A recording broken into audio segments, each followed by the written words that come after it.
Tesla be crazy, Twitter be crazy, Blackstone be crazy, Apple be crazy, and now Pepsi be crazy. If you think the world is falling apart, yes, yes it is. Hey everyone, this is Chris. Welcome back to the channel, and this is your daily news. So the world has gone crazy, and in fact, Pepsi is actually laying off workers. This is something I've been telling you guys about, and this is sort of why I make a lot of videos about resume jobs, recession jobs, these kind of things, is because I think a lot of people's jobs are on the chopping block, and I'm just trying to talk the straight truth to you guys. You got to be careful out there, and make sure you got the skills that companies need that are willing to pay you money to do, and also make sure that you're reaching out to your network constantly during this time to say, hey, you know, how's everything going at your neck of the woods, right? And you want to be prepared. Better be prepared and be proactive than be reactive. Is to quote, simply simplify the organization so we can operate more efficiently. And the basic gist is a lot of companies are going to be doing this because, you know, revenues may be slowing down if consumers are spending less, or if worker costs are going up, or also too, if fuel costs and energy costs remain elevated. Just all these things that companies need to cut. Yes, you can be more efficient, but at what cost? And a lot of times it's going to be people's jobs. I've been telling you guys, we're at, I think, 3.7 unemployment. I do believe it's going to go to 5 and could go as high as 10. I can't read the future 100, but I can tell you that unemployment is going to go up. That's sort of the Fed was trying to do, is trying to break the economy and say, hey guys, what do you think you're doing here? We're causing too much inflation, and we're seeing all of these things.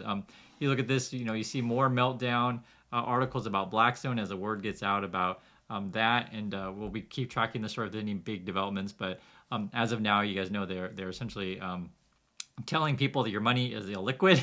That's what you signed up for.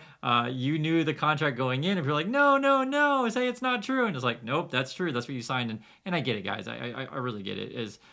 When everything is happy and everything's going up, and I think they were doing, you know, double-digit returns over there yearly for like the last 5 years, you don't think there will be a downturn, but you know, sort of why I've been ringing the alarm bell for a while that the world be crazy. And in fact, you know, I think crime is going to get worse, and I think as unemployment goes up, you know, you'll see a kind of a correlation to crime. There's this crazy story here. I don't know if you guys heard about this one. This is North Carolina, and we were, last time we were in USA, we were in North Carolina. But there are people like attacking the power plant, and I laughed and I was like, well, what is the world coming to? And the last I heard, it was like thousands of people were without power. If you're in North Carolina, please chime in and let me know if there's any latest on this. But this is just craziness. Attacking power plants in the USA, it is a thing. And I'm right with the guys that like, hey, let's fix our problems at home before trying to like go fix other people's problems overseas. I really get it. I really get it. Also, too, you know, you get these sort of headlines as well that the market be crazy, that, you know, oh my God, guys, the Fed is raising interest rates. Don't you see? And it's like, you know, this is the one thing about the media and financial news and this kind of stuff is like, they always try to give you a headline from day to day to day to day. And what I try to get you guys to do is like, take a look at the big picture of what's going on. But I totally understand that the macro can be crazy because we get so many mixed messages. I'll give you examples. So take a look at China, right? You'll see this contrasting article where U.S. stocks are crashing and Chinese stocks are going up. And you hear like, okay, so why are they going up? Well, because COVID things are easing over there, right? But the thing is, like, when you talk about COVID, you're also talking about government policy and government regulation, and you keep hearing about, you know, Chinese people protesting. So it makes the world really, really difficult to understand.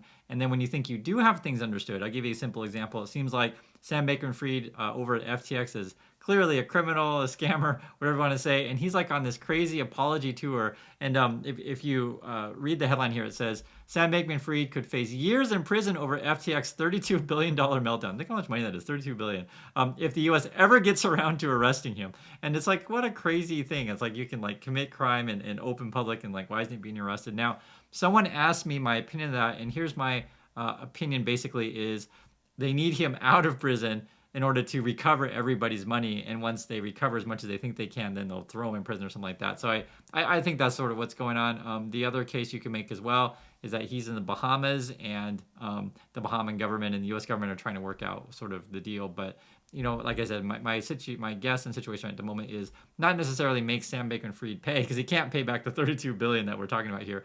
It is basically, can we recover as much rich people's money as possible, and where's the best position for him to help people do that? But I don't play any of his official apology or anything like that on this channel, mostly because I don't want to give him a platform because I just think he's a liar no matter what. And I could dissect everything he says. I just think he's a liar, and I think it's a waste of time, in my particular opinion. Tesla is actually cutting production by about 20%, and I think this is a major blow to the company. As you guys know, they're getting weighed down by Twitter. They're getting weighed down by Elon Musk doing all sorts of crazy things, and China's economy is slowing, and the demand may not be there. Moreover, you have the political ramifications, which is something that essentially Apple is trying to wrestle with. There's been reports that they're trying to move their production out of China. I keep telling you guys, I think it's going to be India or Vietnam, or in fact, could even, if it doesn't go to India or Vietnam, could go back to the USA. But essentially, the risk to reward in China isn't necessarily there anymore because of the government and all the stuff that they're doing and sort of the slowing down of the economy. So we may see some sort of changes regarding that. Also, too, regarding more meltdowns around the world, Twitter, actually, true story, is facing lawsuits now over employment. We've talked about this before on the channel, and sort of the concern was, when you just mass lay off people, are you breaking any laws? Now, class action says yes. Yes, you are. And we're going to find out how this plays out. You can see the class action right here. I'm not making stuff up. It is in the United States District Court of Northern District of California, San Francisco. There may be other class actions and other things that are brought to the table. We still haven't quite seen a class action against that scammer pumper agency, which I've been telling you guys about as well, called Creators Agency. We may see all kinds of things like this. And it's kind of funny. I want to highlight a comment on one of my videos, and this is sort of something I'll point out every now and then, but this is from Mary. She says, the difference between Elon Musk and politicians, they talk. He not only talks, but also does what he says. Talk is cheap, walk the walk. That will show people. So Mary thinks Elon is going to show everybody, and I guess that means firing everybody. And one of the things that kind of bothers me when people make these kind of comments is like, I wonder if they're even watching my videos at all. Because, regardless of what you think about Elon, right? I just try to stick to like, hey, what's factual? Factual is like Elon comes in and says, hey, we're going to like institute, say, for example, Kanye West.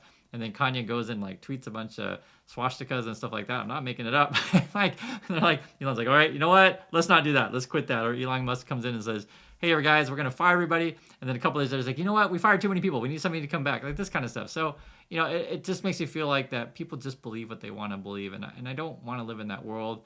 I want people like Mary to be like, hey, it's fine to have an opinion. It's totally fine.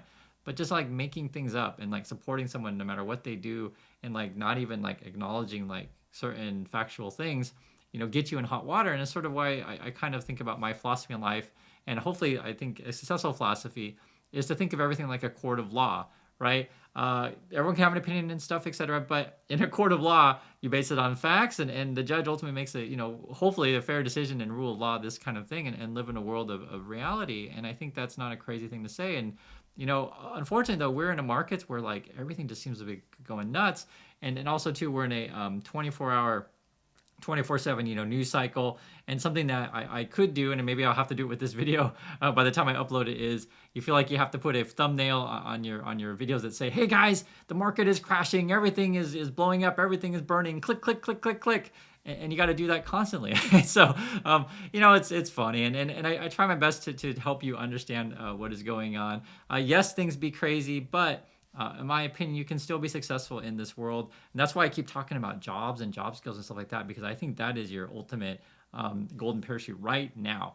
Because the markets be crazy, companies be crazy, and you want to develop a network of people that are there to support you and that you have your back. So come back to this channel. I'm here daily. I got your back. I try to give it to you as honest as best I can. And also, too, if I'm ever wrong in anything, I read through stuff and I say, hey, guys, maybe I'm wrong in things. I'm fine with that. I have no problem being wrong. And that's sort of like the philosophy that I take is like, I just want the truth and I want to do the best that I can. I'm not going to try to live a lie and say, I'm going to support Elon Musk no matter how many people he fires and how many laws he breaks. I try to like watch things like and live in reality, this sort of thing. So hopefully you guys are doing everything that it takes to be successful in this world. Stay positive, and we'll make it through this together. So thanks again for watching, and I'll catch you in the next video.